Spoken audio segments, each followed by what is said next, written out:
Welcome to our Backyard Brothers podcast. We have a lot of things to talk about, a lot of basketball mainly, but some other things at the end that we'll introduce as we get there. But so it was Cody's turn for a memory today. We're gonna do a memory from me because we're kind of we're always looking at ways to make sure that our content doesn't become stagnant, doesn't become old hat or anything like that. And so we're adding some things to what we're trying to do, and we'll introduce that at the end, where Cody has our first foray into the new some of the new formats that we're trying to bring into this. But we're still doing memories. That'll still be part of a rotation.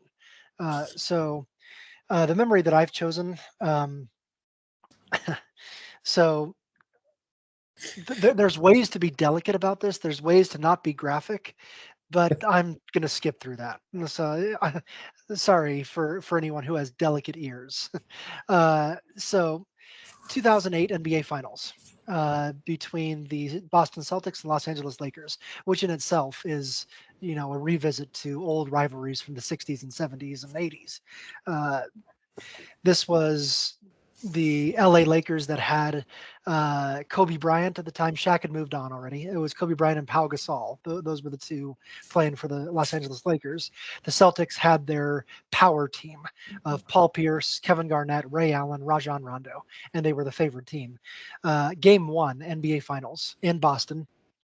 The third quarter, it was pretty close. Boston was ahead by I think 5 or 6, and Paul Pierce is guarding Kobe Bryant, and Bryant drives the lane and goes up for a shot, and Paul Pierce lands and immediately goes down and clutches his knee.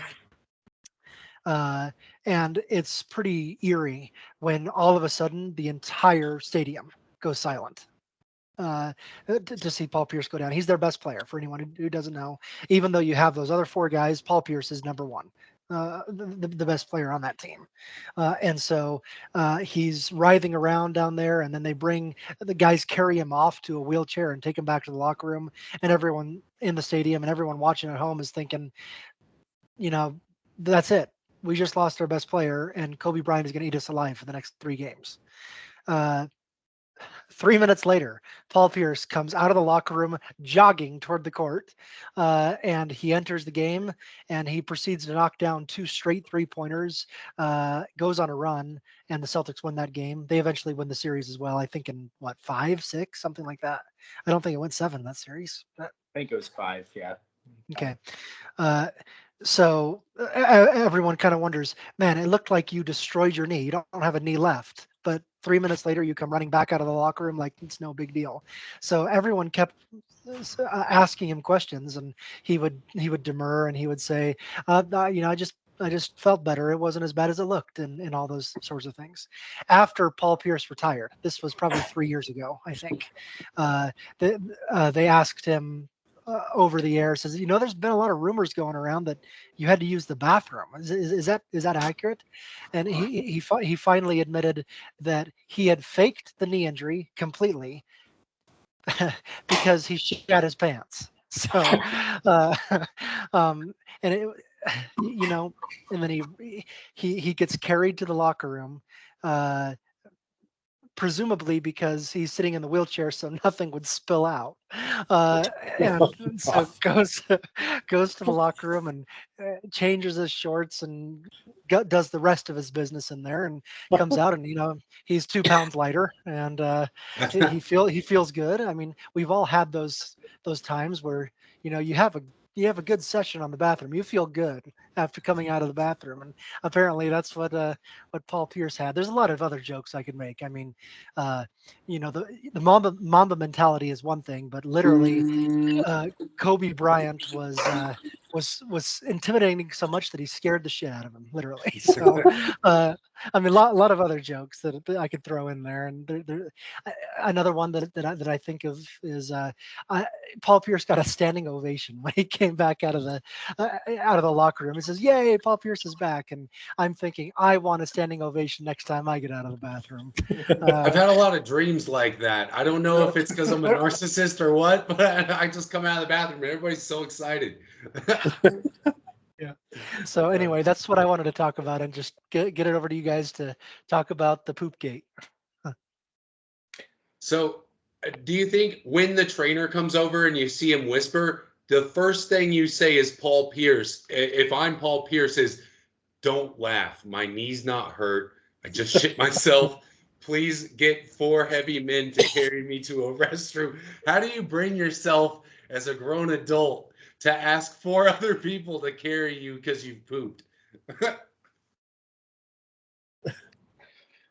And it's interesting. No, the joke I was going to make is that Michael Jordan had the flu game and Paul Pierce had the poo game because he ended up having a good game, right? And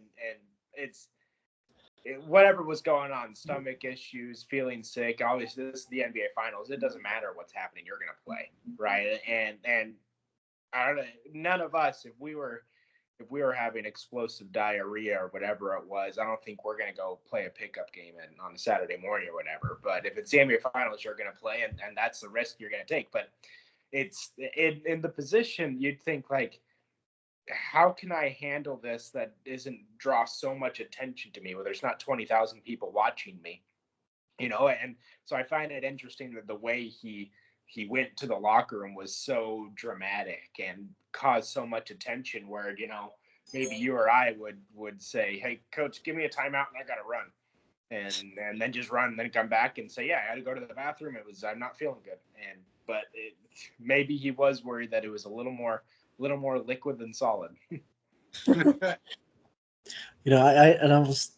First thing I was going to say is you got to realize that there's more than 20,000 people watching you at this point. There's millions on TV watching this, and so, but in the stands, yeah, my worry would be, like, trainers coming over, are they going to smell it? Oh, like, not want to help you, like, what happened or something, and but. My thought, I mean, are we sure that he was dealing with some stomach bug, and did he admit that? I mean, my thought is, how do you go out and play this game and not had gone to the bathroom before?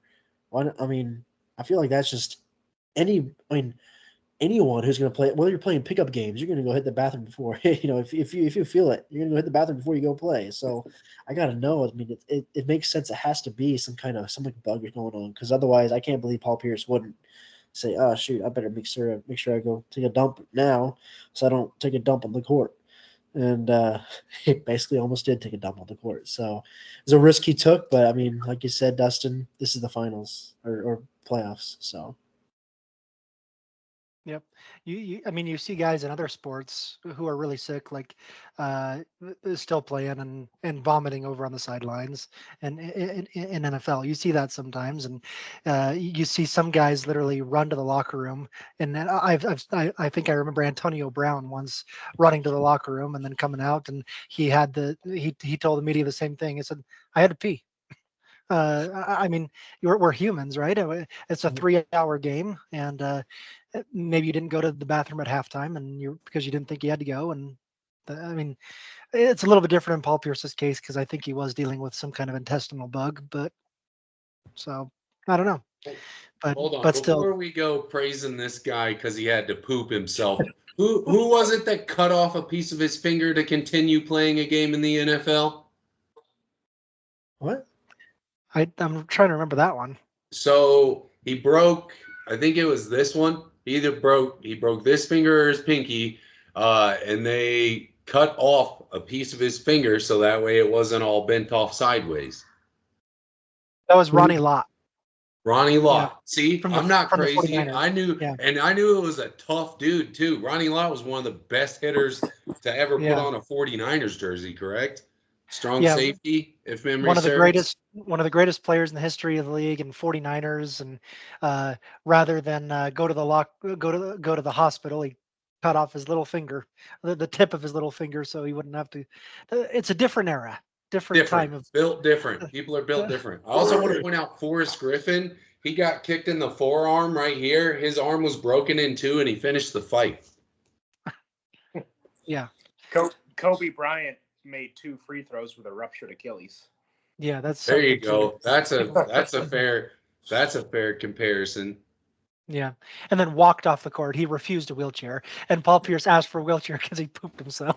So There's levels to this game. I just had to mention that before we're like, wow, what an incredible feat. He hid shitting himself as an adult. And it's like, it's cool, but all other men have done much more speakable things.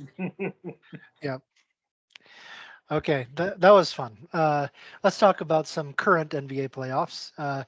The first round is over, completely over. So we're going to review the 5 series that we didn't get to review in full from last week, and then talk about some of the ongoing 3 other series. Let me share my screen to this one. Come back on camera. Do you see my Pacers Bucks? Yeah. Yep. Yes. Okay. So this series, as we predicted last week, went back to Indianapolis, and the Pacers won on their own home floor pretty easily in Game 6. So Yancey was spot on there. Pacers in 6. I was fairly there. I guess the Pacers. Cody and Dustin, the star power of Giannis. Maybe he would return, maybe he wouldn't. Obviously, it was a shell game of trying to make the Pacers think he was returning. He probably never was. So Yeah. At least I got the amount of games right. Anything about that series that we didn't cover last week?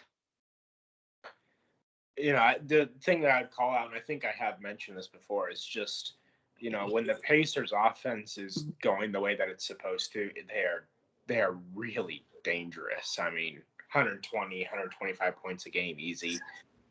They're fast. It's fun watching them against the Knicks right now. They're playing tonight. The Pacers are fast. They make the game very exciting in that way.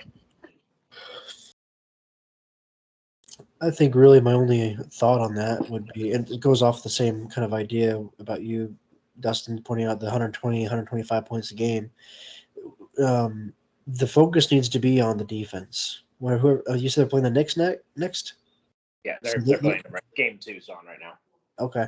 The Knicks, although, you got to score to win the game, right? They got to focus on defense if they have any hope to win. That's got to be their strategy, their game plan, everything about it. Because the Pacers scoring that many points in a game continuously, it's not luck.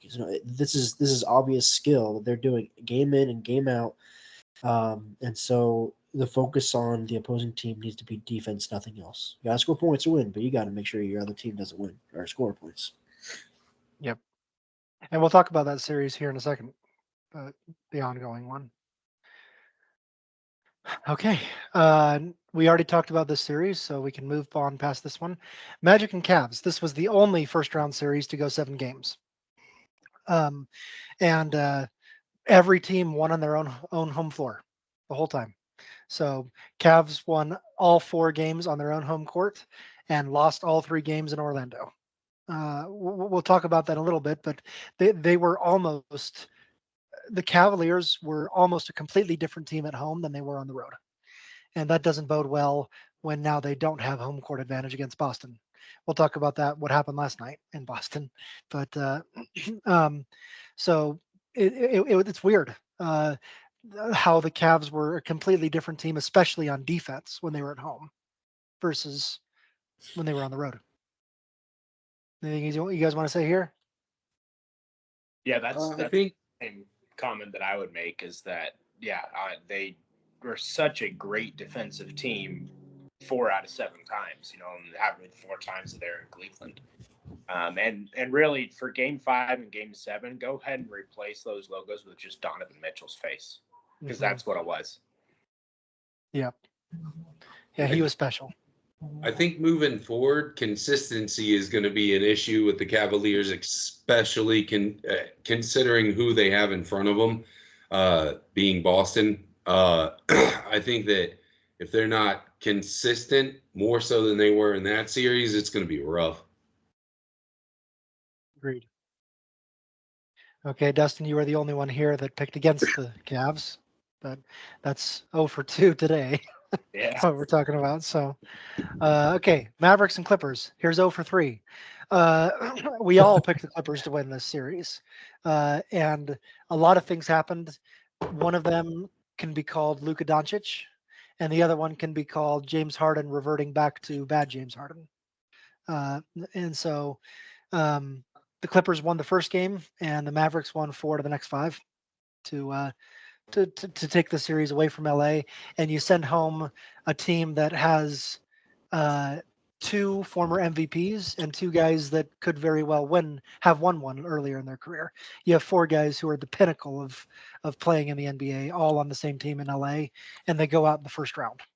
So that's a tough pill to swallow if you're LA front office, if you're fans of the Clippers who have never, I repeat, never been to an NBA Finals, let alone won one.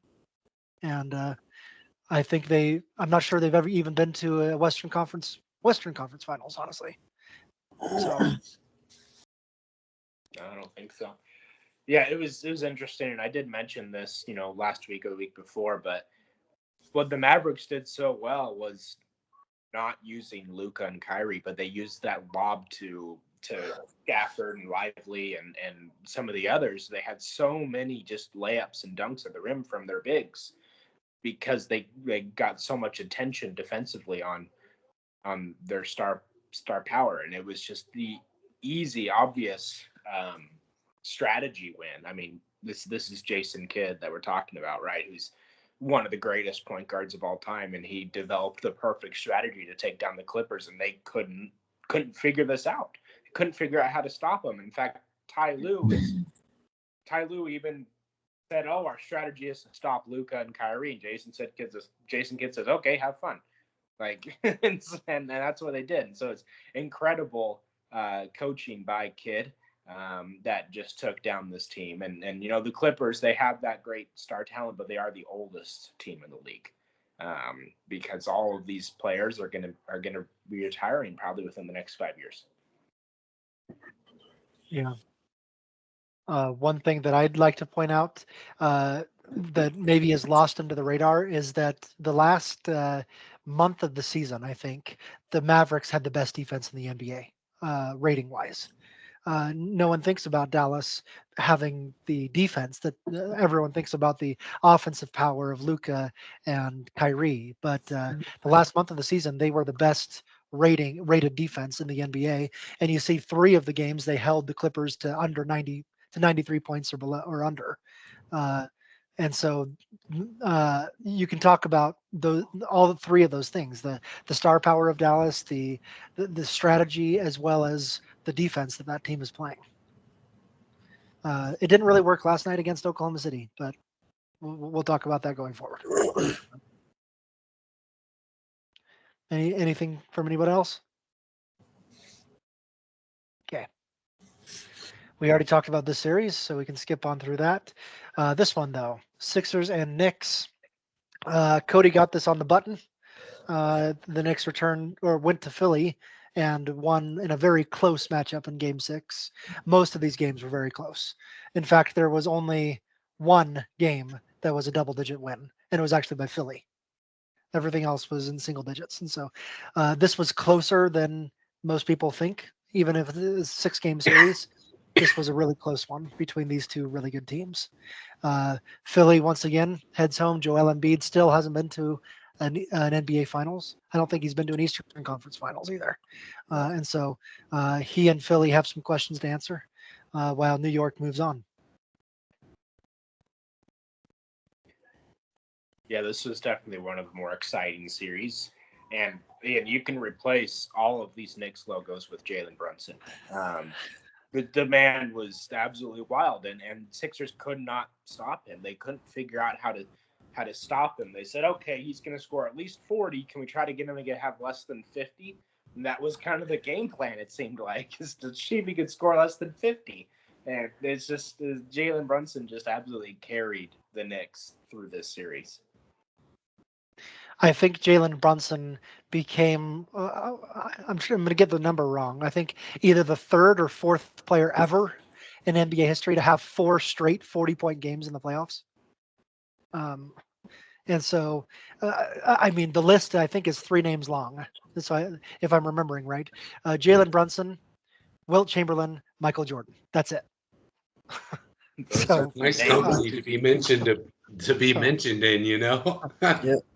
So, yeah. Okay. We already talked about that series. We can move on.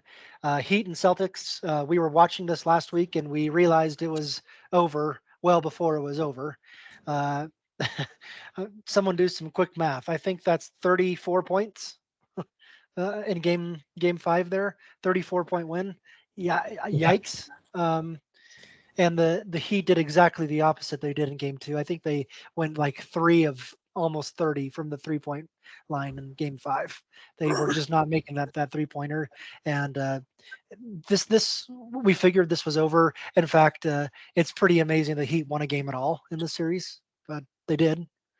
So. Anybody else want to take a minute to tell Jimmy Butler to shut up since you're not playing? To be like, I was hurt, so they lost. Shut up, Jimmy Butler. I agree with the coach on that one. Shut up, Jimmy Butler. If you were playing, you could complain or talk about your influence, but you weren't, so shut up. Yep. There's 2 games that the Celtics won at 20 points, and game 5 they won 34 points. In my opinion, I feel like if you're going to win by 30 points, that should count as 2 games right there, not just one. So if you're going to beat them by 30 points, you have no business playing. That's a Jeff Van Gundy kind of opinion. Yeah, that's a good point. Jeff Van Gundy has the dumbest opinions on NBA on TNT, but sometimes I agree with him, but not very often. But he and Mark Jackson, I wish they were still commentating together because they were so fun to listen to bicker back and forth while on the air. But yeah, and I think most of the players and coaches say it the same. I mean, if this 34-point loss was like in game 2, the response from the Heat would be, or the Celtics would be, you win by 30 or you win by 1. It still counts as 1. So you have to pick yourself up and move on. Obviously, when it's the series clincher, it doesn't matter at that point. But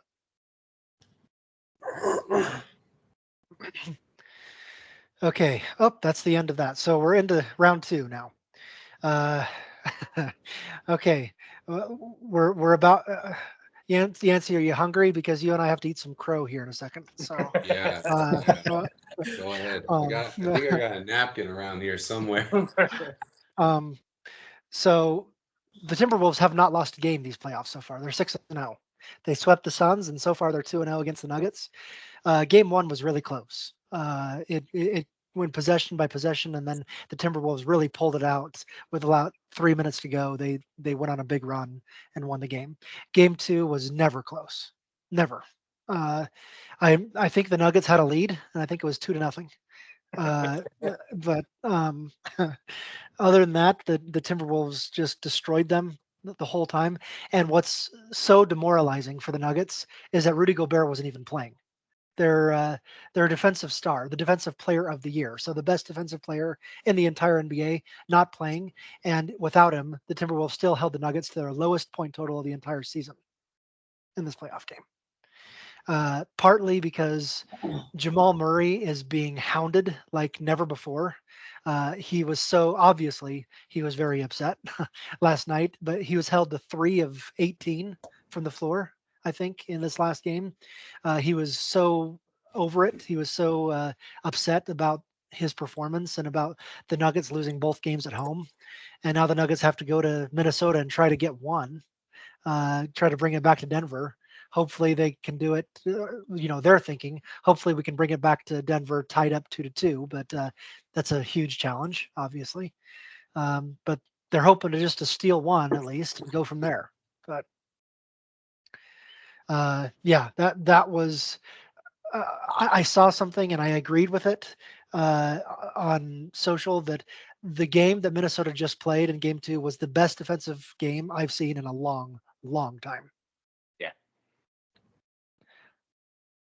Yeah, I think they have the recipe here. Watching the first game and then watching the highlights of the second one, it's the Wolves look good, and the Nuggets have to figure out something different, or at least better placed shots with harder objects to the referees if you're Jamal Murray. Towels and heating pads aren't cutting it. If you're gonna spend $100,000, hurt somebody. That's just my opinion.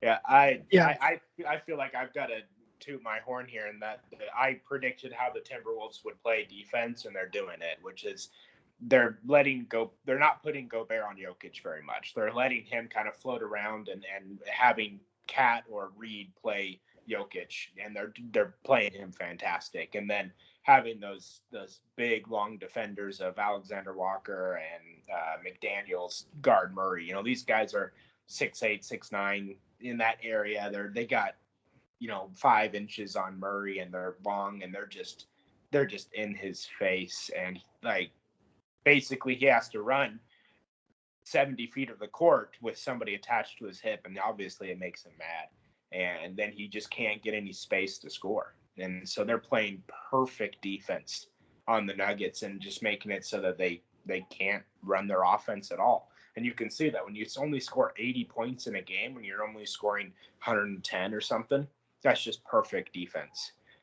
So it's beautiful to watch the Timberwolves. I love, in any sport, I love watching defense. I love to see that effort put in. And basketball, most of all, is when you really elevate that and play good defense to shut a team down. It's so entertaining. You know what they say: defenses win championships, and you can see it here that a good defense is able to beat a team that has the best player in Jokic on that team, and that's as you expected and explained, Dustin, that Gobert would just kind of float around and not just stick on Jokic. Still, I don't know exactly the stat line of Jokic or not, but I still would expected it to be a lot more competitive than it is, just because they have Jokic, just because they have. If I'm not mistaken, he's been the MVP several times, or is the reigning MVP, right? Just won the MVP today. Twice. Okay, right. So I mean, he's obviously the best, if not top 2 or top 3 in the league, and yet a good defense with good players, but not the best players, will still stop him. So good defense wins championships. Technically, he is the best player in the NBA as of today. He was named the MVP today. So, Jokic, I didn't see that. Jokic won it yeah, again. Nikola Jokic won the MVP today. Yes. Good, So, good for him. mm-hmm. But now they have to go and they have to figure out how to score against this team. They're gonna have to adjust. I'm not sure they're gonna win a game in the series unless they figure something else out, and I don't know what that is. I mean, Jamal Murray's offense is predicated on being able to create separation, and he can't right now. And so they have to find other guys to be able to do that. And last series against the Lakers, MPJ was knocking down shots. He's not getting the same open opportunities he got against the Lakers. So they have to find someone.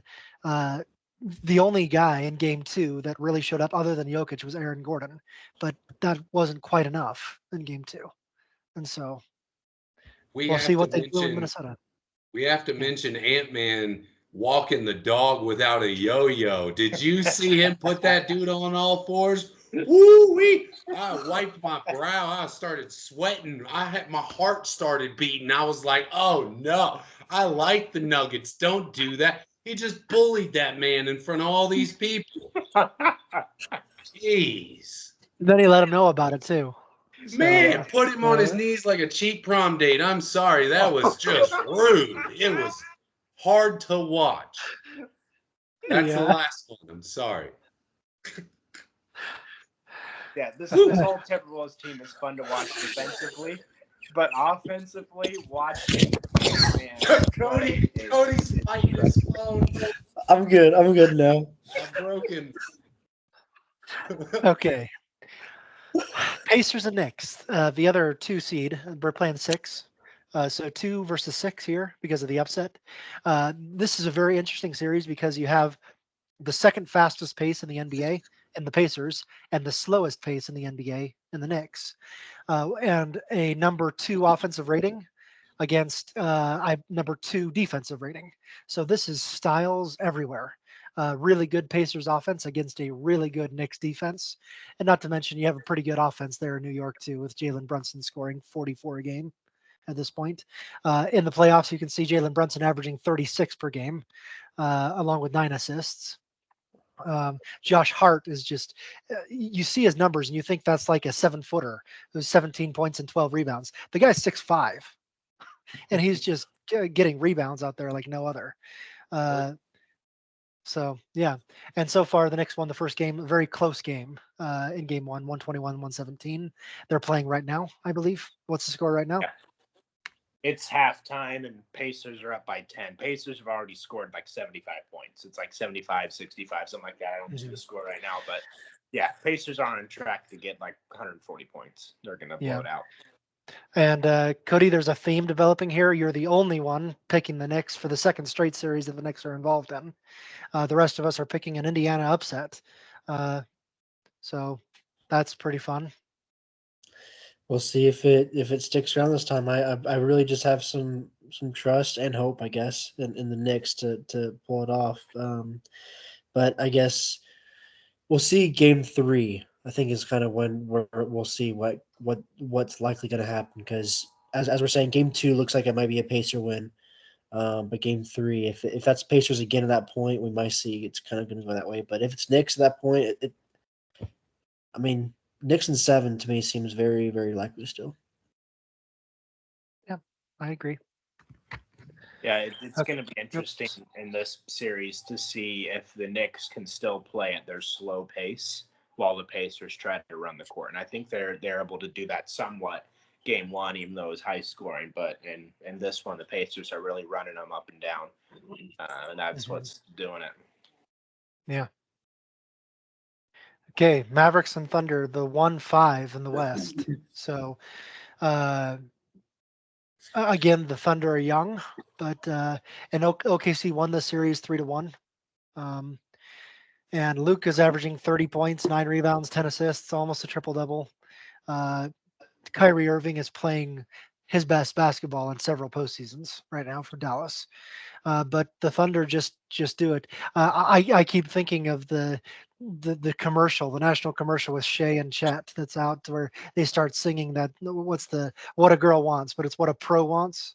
You know, if you've seen that commercial, it's Chet and Shay from OKC, and I keep thinking about that when I watch them play. This first game was nowhere close, especially after halftime. OKC just pulled away and won by 22 points. So, what do we think here? The strategy for OKC was similar to the Clippers of shut down, Luka and Kyrie, but they really did it this time. And I mean, I sent something to the group where Mark Dagnall was asked, like, hey, how do you stop Luka? And he said, just make sure Lou Dort shows up to the game. Because that's my strategy, is get Lou Dort on the court. And I've praised Lou Dort in the series against New Orleans. Against the Pelicans, and now I'm going to praise him again. He is one of the most premier perimeter defenders that the league is currently in the league, and perhaps the league has ever seen. He is fantastic perimeter defender, and he is so annoying because he is so great with his feet, and he will always be in front of you no matter how many screens you run at him because he's so quick and so great with his feet. Yeah, Thunder took it to him in game 1 for sure. We'll see if Dallas has a response. Right now, that's split again between you two, and Yancey and I picked the upset here. I won't speak for Yancey. I picked experience over the young Thunder, and that's what I thought might happen here. But game 1 made me rethink that a little bit. So yeah, I think Luka just has a really high basketball IQ, and that's what's really gonna push the Mavericks in the later in the series. Oh, breaking news: Jason Kidd was asked, coaching against Giddey, what similarities do you see coming up? And he said, none. My name's Jason Kidd, and he's chasing kids. That's about it. Thank you, Dustin. Yeah. Yep. Yep. Yep.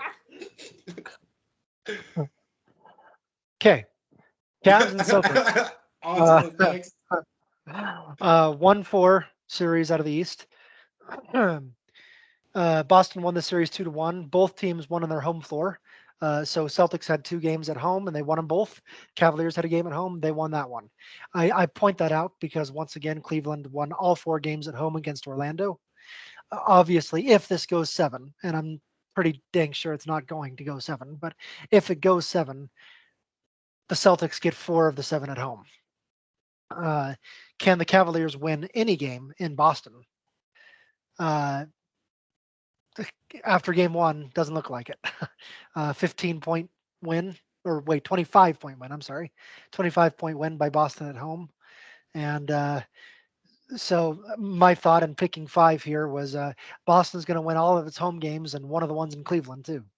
So, yeah. Yeah, go back to the players screen real quick.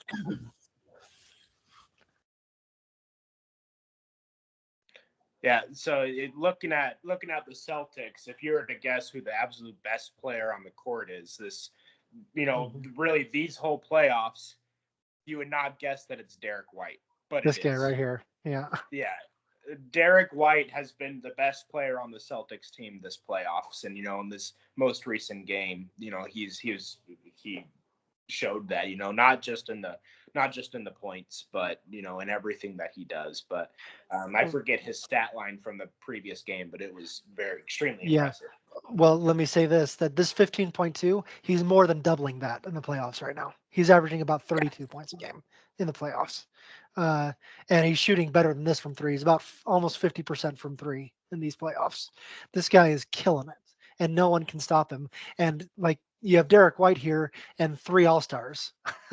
And so what do? And Kristaps didn't even play game 1. I'm not sure when he'll be back either. So he's out with a hamstring injury as well. It didn't matter. These 2 showed up, and this guy just was awesome. Donovan Mitchell was really good. He's always really good, but he didn't get much help in game 1.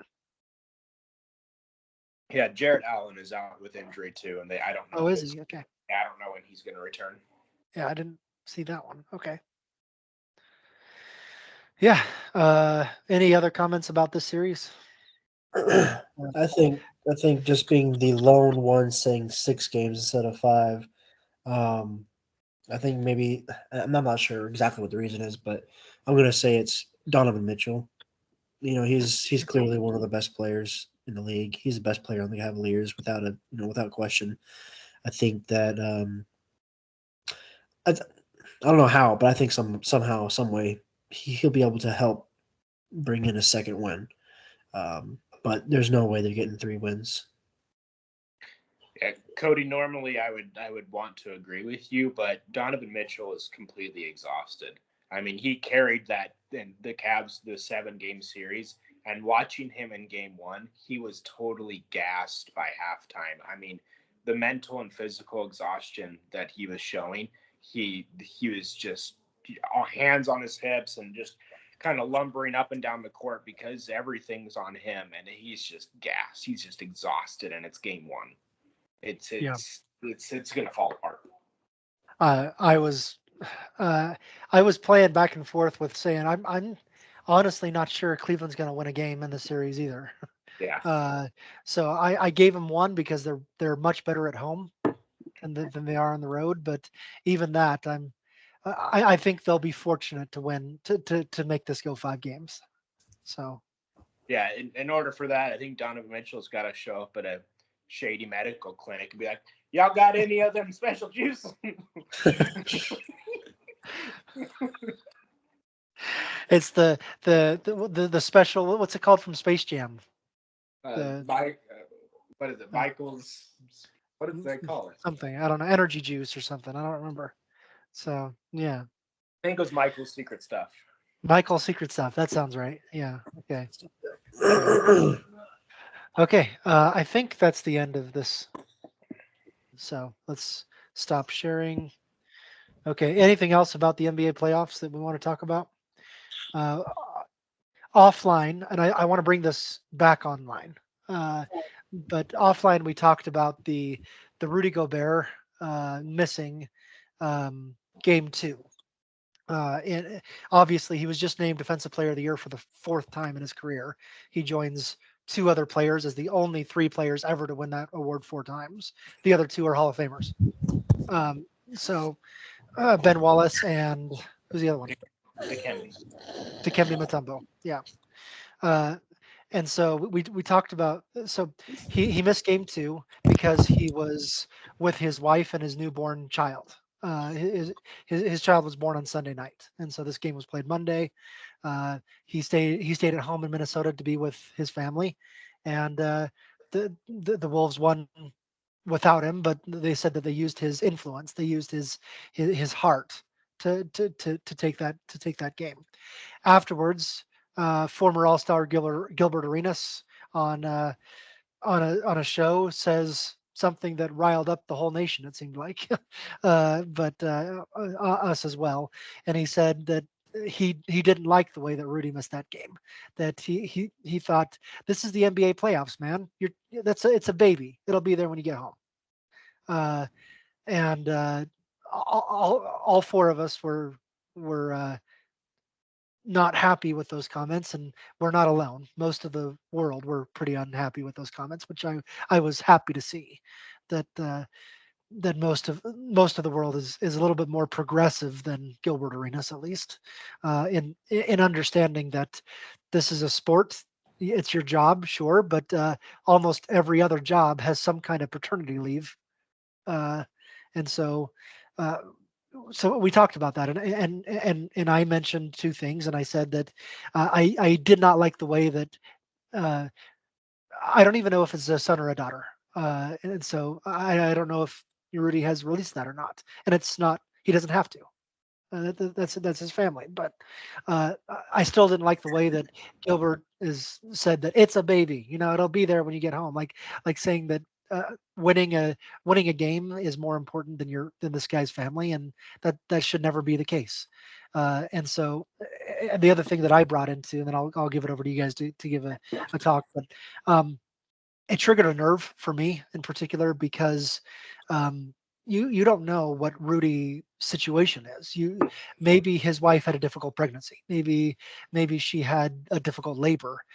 Maybe the child had complications after being born, needed to spend time in the NICU. Maybe they had fertility issues where it was difficult to get pregnant, to maintain a pregnancy, and all of those things that are common in pregnancies. And I'll say they're common because I've dealt with all three of those situations with the birth of my only daughter. And so like you can't judge one person's actions and say that they should subscribe to the idea that winning a playoff game for your team is more important than your family situation, whatever that may be. Maybe it was a perfectly good pregnancy, maybe it was perfectly easy. Still, it's more important than going to a game. So that's my soapbox, and I'll step off and hand it to you. So This is the same Gilbert Arenas that admittedly fake dated a chick to switch out proposal rings to save himself 40 grand.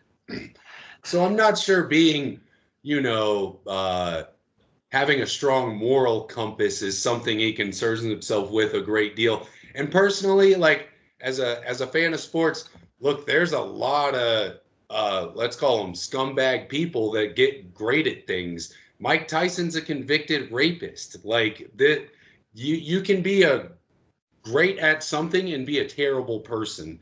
And I don't want that to get in the way of, like, sure, he may have had a great career, but that doesn't mean you're a good person. It takes a lot more to be a good person than sit-ups, push-ups, and learning to put a ball in a hoop. Period, point blank. And I think people like that show themselves in the kind of statements, stupid statements as far as I'm concerned, like, come on, bro, that baby will be there later.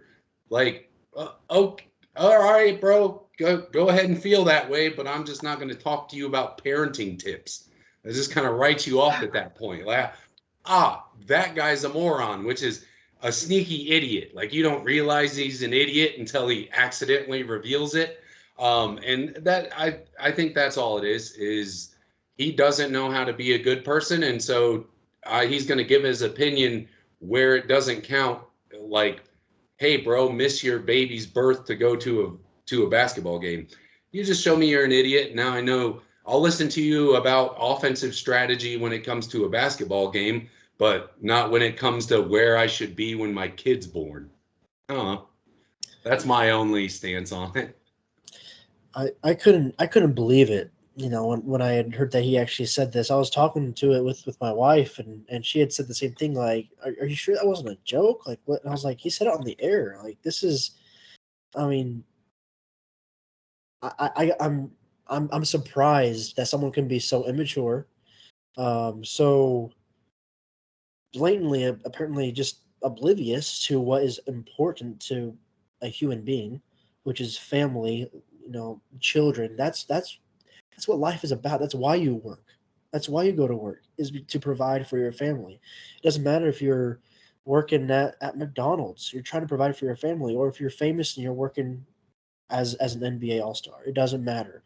You should be there for your family. You should support your wife or your girlfriend, whoever it is that's having your baby. You should be there for them because that's your family. That's your blood.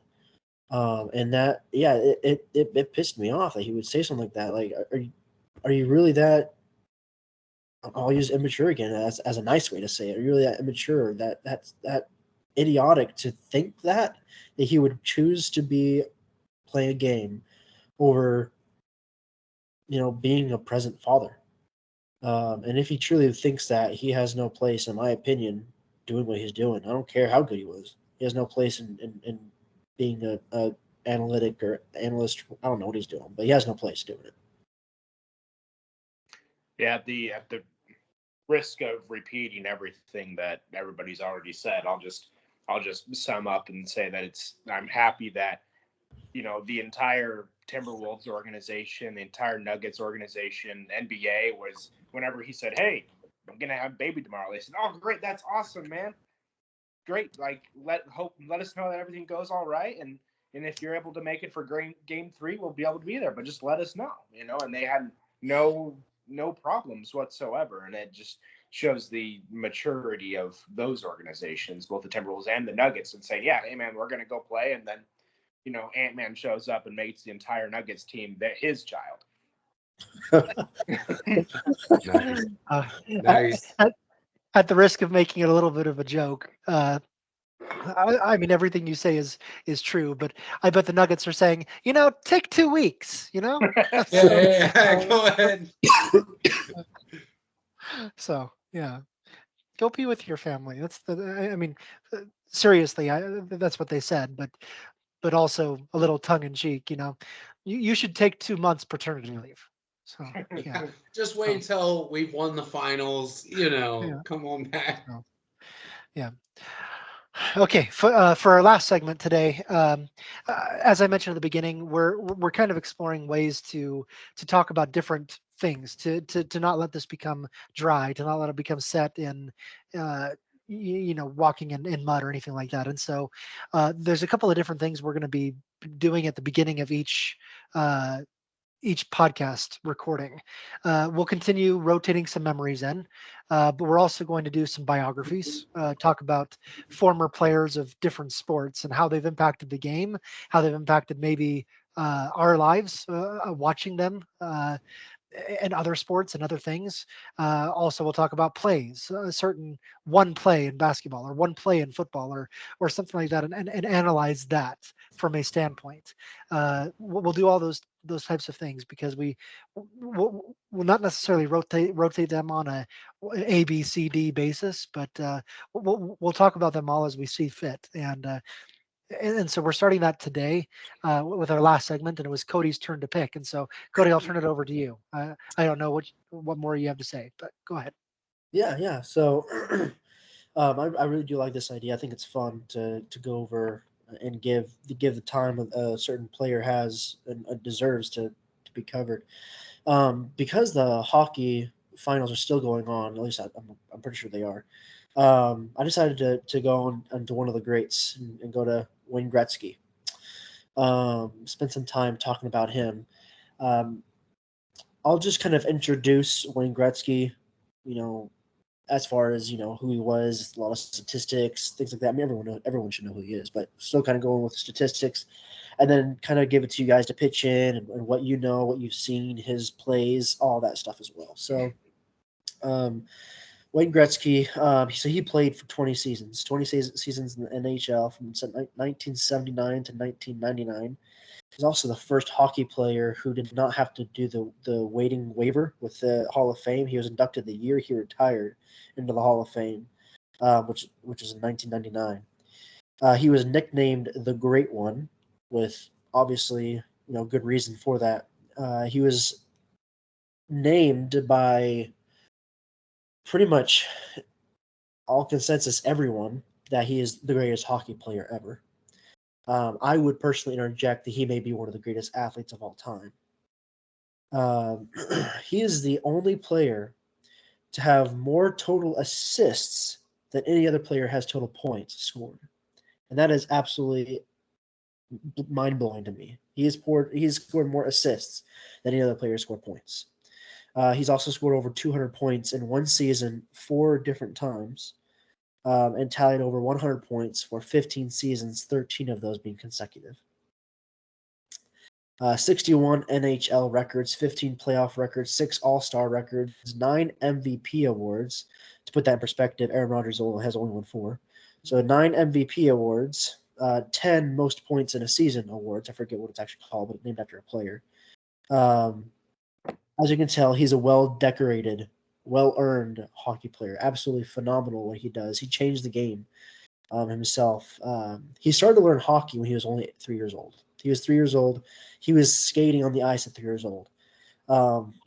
There's no way I could have done that. I think the first time I learned to start ice skating was maybe 12 or 13, and I barely know how to do it now. There's a museum, I don't know where, but there's a museum that actually has his ice skates that he had when he was 3 years old. That's framed. In Toronto. What's that? In Toronto. That makes sense. The Hockey Hall of Fame.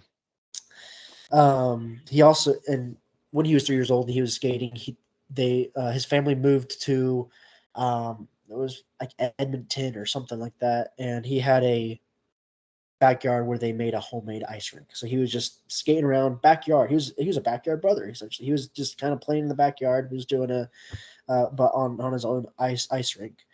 At age 6, he was playing with 10-year-olds and was already handling the puck better than any of them. By age 13, he had scored over 1,000 goals already at that point. And think for a moment. Remember back to hockey. How difficult is a score? I mean, the goalie is literally in front of the goal. It's not like soccer where they have a rule and you can't be a certain amount of whatever it is, but they're literally in front of the goal. Age 13, he already scored 1,000 goals. Ken Dryden, another old-time hockey player, goalie as well, said that he was, I think, the first Canadian forward to play a true team game. And I think that's amazing to think of that way, that this is the best hockey player to have ever played this game. And he's not just, give me the puck, I'll score. No, he's playing with the team. He's that's how you win the game, is you play with your team. You just don't give it to one person. So I thought that was very interesting. He was also not a typical size and body for most hockey players. He was only 6 foot and only 160 pounds when he first went into the league. And by the way, when he went into the league, he was undrafted. He was never even drafted into the league. One thing I found very interesting about him is he has actually voiced his dislike in fighting in hockey several times, which is very interesting to me. That's kind of my quick rundown. I wanted to have everyone think about how decorated Wayne Gretzky is. He also was a coach for the Phoenix Coyotes, I think it was, for quite a while as well. What's that? He was the owner. Was he He the bought owner? the team. Yeah. So that's kind of a rough introduction, if you will, to talk about him. But this is obviously one of the greatest athletes ever of our time. I mean, it's phenomenal. So I'll go ahead and turn it over to whoever wants to go next. Kind of talk about what you've seen, what you know, anything else you want to add, and then how his play has changed hockey, or if it's even changed just the sports world. Yeah, I have a lot to say, but go ahead, Dustin. Yeah. yeah. So just to comment on a few things you said, and what I read as you introduced, as you wanted to talk about Gretzky. Yeah, the number of assists is incredible. That this guy is obviously the most talented scorer on the on the rink. Um, but his focus was on getting the puck into the net however you can, and so he got so many assists in doing that way, and really tried to incorporate so much of team and strategy, and really helped shape and change hockey as it existed at the time into much more strategy and um, a team game. I think that was great, and those assist numbers definitely show that. Um, I thought about, the size and the number of assists and the impact on the game, and comparisons into other sports, and the comparison that I thought of was another, and in basketball is the other Canadian, Steve Nash. And I thought about that'd be a great comparison of him as just fantastic. Not can score anytime he wants, but the whole point was to get the whole team involved, and I think that'd be a comparison that I could understood as a basketball fan, and so. Gretzky obviously has much more impact on his sport than Nash had on his.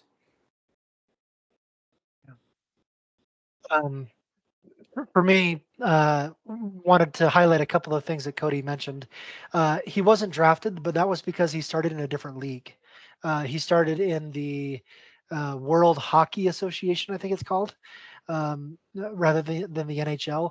And he played a few years there, became a superstar, and then transitioned to the Edmonton Oilers in the NHL, and immediately won the MVP his very first season, his rookie season. He won the MVP, and not only that, but then he won 7 more straight after. He won 8 straight MVP awards to start his career in the NHL, and then he won another one later in his career too.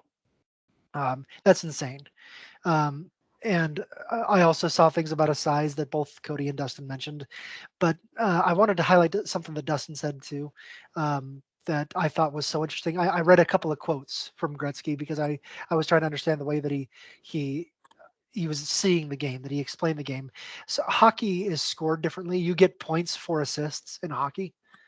You get a point for 1 point for a goal, and you get a half a point for assists in hockey. And he has more points. He has 1,000 more total points than the number 2 person in career hockey points. 1,000. He has one of those unbreakable records. The John Stockton assists. The Cal Ripken Jr. Number of straight games played in MLB. Like, he has one of those unbreakable records. No one is ever going to reach Wayne Gretzky's points scored in a career ever. Like, that is an unbreakable record. But he saw the game differently, and Dustin mentioned this, that he wanted to get other guys involved. He said that you can go score all you want. You can try to take on one against 3 defenders, and for Gretzky it would work. He was that good, but he said we have these other guys, and you can't look at the ice. You can't look at the game as saying that I'm trying to get the puck into the goal. You can't look at it that way. That's a too simplistic way to look at it. You look at where is the open ice. All of the ice is just it's a piece of frozen real estate. That's the way he phrased it. It's a piece of frozen real estate that's just between the defense and the forward. That's what I'm looking at. And where is the open piece of it? And is my teammate there, or how can I get there? Because that's how you score.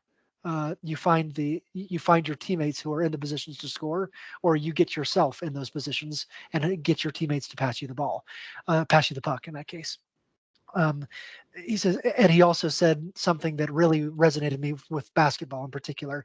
He says, no matter how fast you are, and there's a lot of fast players, you never will be able to outskate that little black thing. So you pass that puck. The puck is always faster than the person, and that's how you score.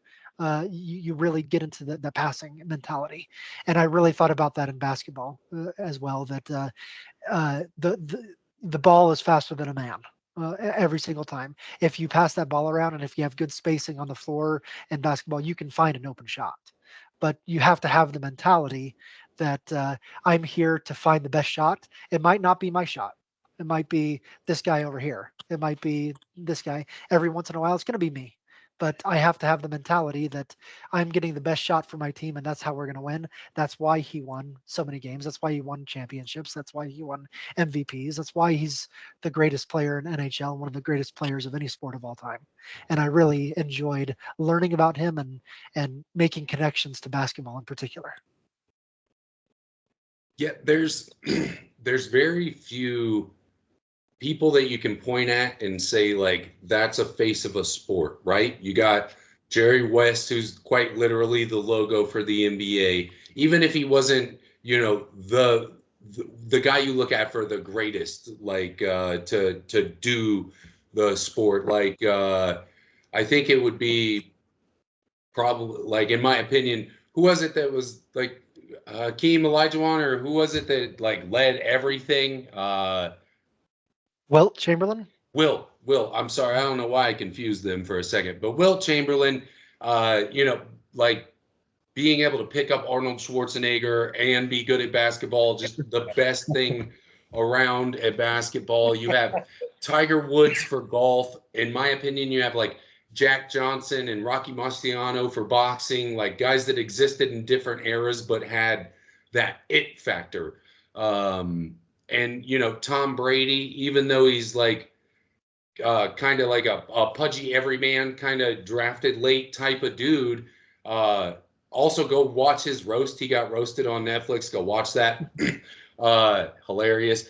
I watched the first 30 minutes earlier. But there's only a few of those people that you can point at that define a sport, change a sport, carve out the sport to make it about something else that they're good at. And I think that that's what Wayne Gretzky did. Because he doesn't match the profile of what you're looking for, like a serial killer that doesn't get caught. You're looking for all the wrong stuff if you're trying to match up with Wayne Gretzky, because he's not doing the things you think he wants to do to be a hockey player. He's not going to go out there and fight you and get stuck in a penalty box and not be out there to score for his team. That's not smart hockey. So he's going to do the smart things. That's probably why he would disagree with fighting. It puts your team at a disadvantage, right? So it's not good team hockey to participate in that event. And I think he's just a savant. He's a special type of person that stands out in his sport in a way that very few humans get the chance to excel in. And hearing him talk, he actually seemed like he was able to be great and good at the same time, which is extra, extra, extra rare. Because in listening, like preparing for this, listening to him talk to people in interviews, he seems like a great, humble dude. I would just love to learn from.